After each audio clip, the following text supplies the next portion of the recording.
selamat datang di video membership Getty Media. Bersama aku, Nadia Nindita, yang kali ini kita bakal ngebahas mengenai 5 kesalahan besar untuk bikin personal branding kamu jadi berantakan. Seperti apa? Yuk kita simak bareng-bareng. Yang pertama adalah tidak konsisten dengan pesan dan juga citra. Ini hal pertama yang harus teman-teman hindari adalah ketidakkonsistenan dalam pesan dan juga citra teman-teman sekalian. Bayangin, kalau teman-teman menjalankan bisnis kopi yang ingin tampil modern dan minimalis, namun logo dan juga desain kemasan produk teman-teman itu terlihat sangat ramai dan ketinggalan zaman banget. Hal ini perlu teman-teman hindari karena pastinya konsumen bingung tentang apa yang sebenarnya pengen teman-teman tawarkan dan juga pengen teman-teman tonjolkan. Salah satu contohnya ya adalah seperti yang terjadi di brand kopi lokal. Pada awalnya mereka ingin menunjukkan citra modern, tapi di tengah perjalanan mereka merubah desain kemasan produk menjadi sangat-sangat tradisional, yang akhirnya justru membuat konsumen merasa bingung dan kehilangan arah. Akibatnya, penjual justru malah bingung karena konsumen yang tidak tahu apa yang mereka harapkan sebagai pemilik brand. Jadi pastikan bahwa teman-teman dari awal sampai dengan akhir memiliki konsistensi untuk personal branding teman-teman sekalian, baik pribadi maupun untuk brand yang teman-teman buat. Kemudian yang kedua adalah terlalu fokus pada penjualan, bukan pada nilai yang diberikan. Jadi teman-teman lebih fokus kepada penjualan. Pokoknya hard sale, orang-orang harus beli produk teman-teman gitu ya. Jadi teman-teman terus-terusan mempromosikan produk tanpa memberikan alasan kenapa sih orang harus beli produk teman-teman sekalian. Misalnya adalah teman-teman jual produk kecantikan gitu, tapi teman-teman hanya mempromosikan produknya aja gitu tanpa teman-teman kasih storytelling di belakangnya. Kenapa sih orang harus beli produk kecantikan teman-teman dibanding produk kecantikan di luar sana gitu ya.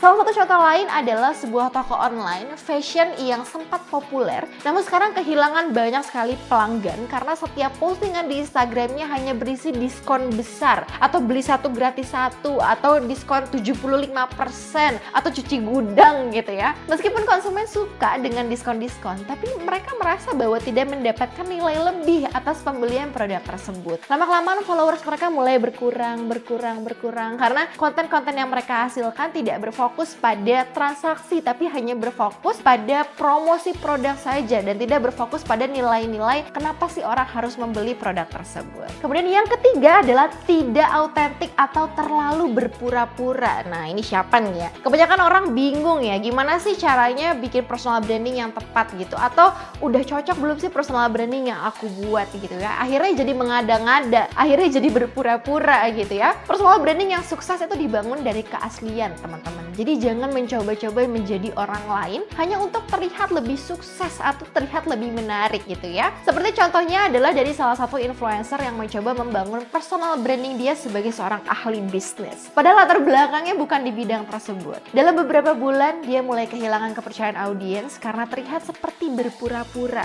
gitu ya. Konsumen bisa dengan mudah mendeteksi ketidakautentikan dan itu sangat merugikan tentunya ya. Personal branding yang sedang dibangun susah payah gitu ya, tapi karena memang salah arahnya gitu dan juga tidak sesuai dengan pribadi dia sendiri, akhirnya ya tidak maksimal gitu untuk hasilnya ya. Jadi pastikan bahwa teman-teman tidak berpura-pura dalam membentuk personal branding yang akan teman-teman tonjolkan baik di sosial media maupun di sekitar orang-orang. Kemudian yang keempat, mengabaikan interaksi dengan audiens. Ini penting banget ya. Biasanya kalau udah punya followers jutaan, ratusan ribu, biasanya udah nggak memperdulikan isi komentar-komentar orang gitu ya. Biasanya udah nggak mau balas-balasin komen, balas-balasin chat gitu ya. Nah, ini adalah hal yang harus dihindari, yaitu mengabaikan interaksi dengan audiens. Banyak banget pemilik produk yang berpikir bahwa personal branding itu hanya soal posting konten secara rutin atau konsisten. Padahal, engagement atau interaksi dengan audiens itu juga merupakan hal yang sangat penting. Salah satu contohnya, kita ambil contoh brand sepatu yang lagi booming juga ya pada saat itu. Mereka memilih aktif memposting foto-foto produk terbaru, tapi mereka nggak pernah menanggapi komentar atau pertanyaan dari pengikut mereka. Lama-lama, pengikut merasa tidak dihargai, mereka juga bingung kok ini nggak ada yang respon apa pertanyaan mereka. Akhirnya mulai unfollow satu persatu untuk akun tersebut. Mereka kehilangan kesempatan untuk membangun hubungan yang lebih dekat dengan audiensnya.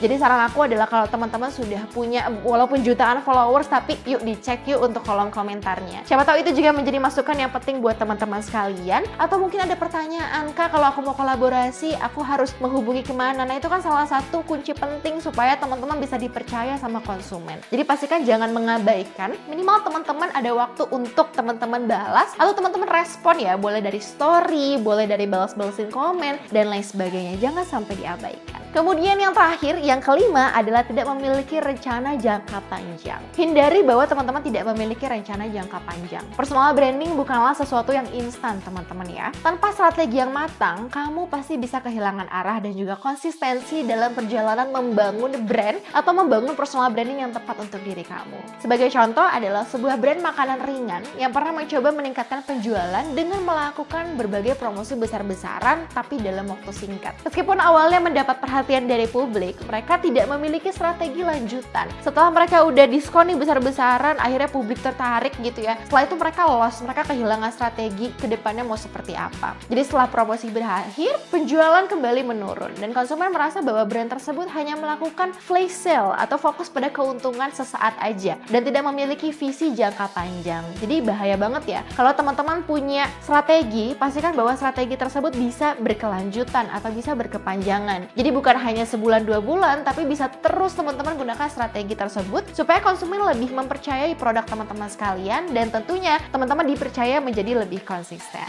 Seperti itu ya. Jadi itu dia tadi 5 hal kenapa sih teman-teman gak boleh melakukan hal-hal tersebut supaya teman-teman punya personal branding yang tepat dan juga produk yang nantinya teman-teman promosikan atau teman-teman jual itu bisa mendapatkan kepercayaan dari konsumen yang lebih besar lagi. Jadi kalau kamu masih ada tuh ya dari 5 tadi kamu masih melakukan salah satunya, segera dihindari sekarang kalau misalnya kamu mau punya personal branding yang tepat untuk kamu dan juga untuk brand kamu. Semoga bermanfaat. Dadah!